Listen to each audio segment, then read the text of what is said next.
book club is going to Well, good morning. Welcome to the Dietrich. Thanks for joining us for today's workshop with Dr. Howard Dean Fisher. He is the chair of the Department of the University Scranton's Communications Department. He also teaches writing for communication and radio broadcasting. He is a self-published author of 2 books, which are for sale if you're interested. And today he's just going to share with us how you make a social media marketing plan after you've published your book. So please join me in welcoming Dr. Howard Dean Fisher. Things I'm going to talk about today, as Erica just described, whether or not you need a social media marketing plan and how you might go about thinking of putting one together. These are the beginning stages. You're thinking about how do you make a Facebook page. I'm not going down into the details like that. I'm starting at the stage of, do you even need a Facebook page for your writing? That's the kind of thing I'm talking about today. I'm going to be talking about target markets. I'm going to be talking about your sales goals. We'll have a discussion about the differences between Facebook, Twitter, and Instagram. The reason I'm focusing on those 3 is because those are the 3 that I'm using to promote my own work, and I know those 3 the best. They are the 3 most popular applications on social media at the moment. And we'll also be having a conversation about branding, what it means to be a brand as you're thinking about your work, and then you will have a decision to make. We'll have decision points several times throughout the presentation. I'll also have some time at the very end for questions. What you want to be thinking is, how do I match up what I've written with the reader who is interested in that same material? How do I match up a young woman interested in hiking? Have I written a book that would be targeted to a young woman interested in hiking? Target market. As well as your target market, you also need to be thinking about your sales goals.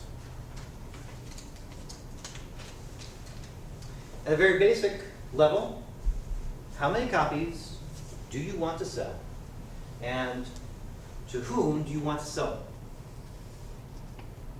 And again, I'm sure you're thinking, everybody, because that's what my kids say at the university when I teach. But really, be realistic. How many people do you think will be interested in buying your book, and how much work are you interested in putting in to selling to that many people? The book that you've written, if you want your family and friends to buy it, okay, you don't need to put a lot of work into getting your family and friends to buy it. Family and friends are nice. They will, if you say, hey, I wrote a book, would you buy it? Like, well, sure, I'll buy it. And in the back of their mind, they're thinking, oh, geez, we're just starting this now, right? But you know they're going to buy it, because they're for your family and they're your friends. Pretty easy to sell to that level. Are you thinking about regionally? Here we are, Tunkhannock. We look out about 50 miles around the region. We could be selling regionally pretty easily, because we can find local bookstores. We can find places like the Dietrich. Thank you so much for letting me attend. We can find places like this where we could go, and people regionally will be interested because we say, hey, here's a local author who's published something. Don't you want to come out and see this person and read their book and be interested? We can do that kind of work pretty easily. Nationwide, suddenly becomes a lot more difficult.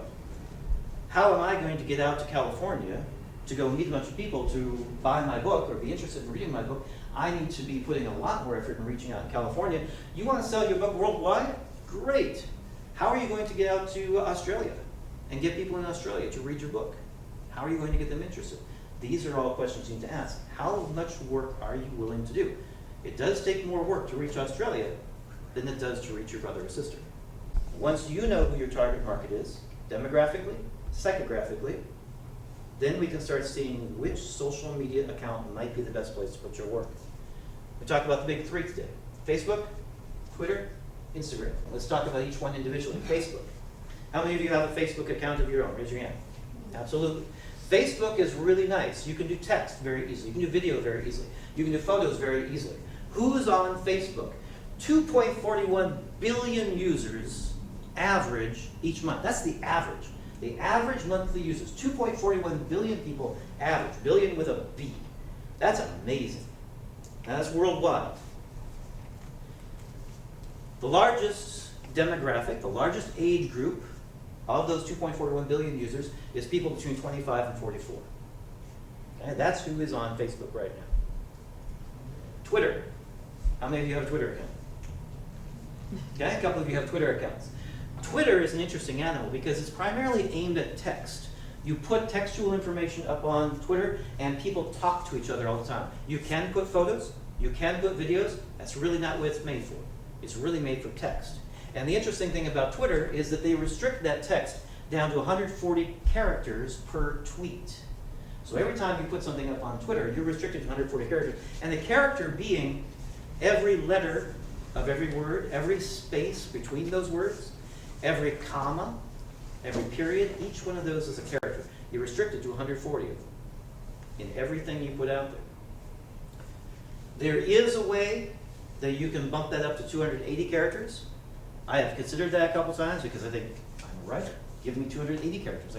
But it's actually quite a good exercise in writing if you try to restrict your writing down to that 140 characters. So I've never done that. I've never gone through the hoops I have to jump to get those 280 characters available to me. I just do the 140 all the time.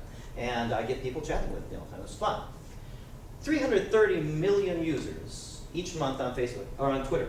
Again, that's the average. 330 million people each month average are using Twitter. What's the age group? A little bit younger than Facebook. 18 to 29 are the people who are on Twitter. And you begin to see already, as we're talking about target markets, so you start thinking about demographics. If you're looking for a younger group of people to be buying your work, Facebook might not be the best place for you. Twitter might be where you want to be to hit those really young people like that. Again, depending on who you're targeting with your work. And then we have Instagram. How many of you have an Instagram account? More people have Instagram than Twitter. All right. Instagram is a lot of fun because it's all aimed at pictures. Yes, you can put some text on there, but the text is actually a little bit hard to find when you see the pictures. It's all about those photographs. When you start scrolling through Instagram, it's picture after picture after picture. Sometimes there's multiple pictures. People they'll tell a story with a whole bunch of pictures. You can flip through those multiple pictures and you'll see those stories. It's wonderfully creative. 1 billion users on average each month are using Instagram. And the interesting thing is that those billion users, their age group is 25-34, right in between what Twitter and Facebook is doing. Twitter's got the young people, Facebook's got the older people, Instagram's sitting right in between those two. That's my first book, blah, blah, blah. That's not branding. From a branding perspective, to answer this question, let's start with my Instagram account. Okay, this is me on, I'm sorry, not Instagram, this is Twitter. Let's start with my Twitter account. Let's take that dictionary definition. We want to start with the image. The image that I'm presenting across all of my social media is that picture, okay? I had a fun photo shoot with a friend of mine at the university. We went in, he took a bunch of pictures of me with the hat. I had fun with the hat, I tipped the hat, I had the hat down, I did all these fun things. My wife makes fun of me once, like, this looks kind of pretentious. Well, that's okay, I'm having fun, who cares, you know? Having a good time, you're laughing at it. But everywhere we go on social media, you're gonna see that picture of me because that image goes across all of my social media, starting with my website, hdeanfisher.com, starting with the Facebook account, my business account, not my personal, my business, starting with Instagram, with Twitter. When you're looking for me, you're always looking for that picture. That's the way you need to think as well. What's the image I'm going to be presenting to everyone who sees me online on social media? They need to be able to recognize you from one platform to the next. Doesn't matter if they're searching for you on Facebook. Doesn't matter if they're searching for you on Instagram. They should recognize you instantly. And use that same picture or same series of pictures across each one of those so they can always see this is you. Just like Campbell's soup. You always know when you're getting Campbell's soup. It always looks the same. Then you need to think about a slogan, your reputation. What do people say about you?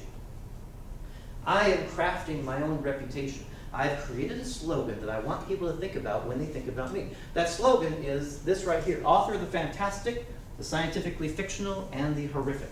Really, all I'm saying. I write sci-fi, fantasy, and horror. That's all I'm saying. But I twisted those words. I tweaked them a little bit. I did something different with them. And so, again, across the website, Facebook, Twitter, Instagram, that slogan shows up all across the board. So no matter where you go, you see that, you read it about me. You need to think about that too. How are you going to define yourself so that you begin creating a reputation? So when people think about you, they think about, oh yeah, she's the one who writes this. Oh yeah, he's the one who does that. You always want that reputation to come to mind first when they think about you as an author.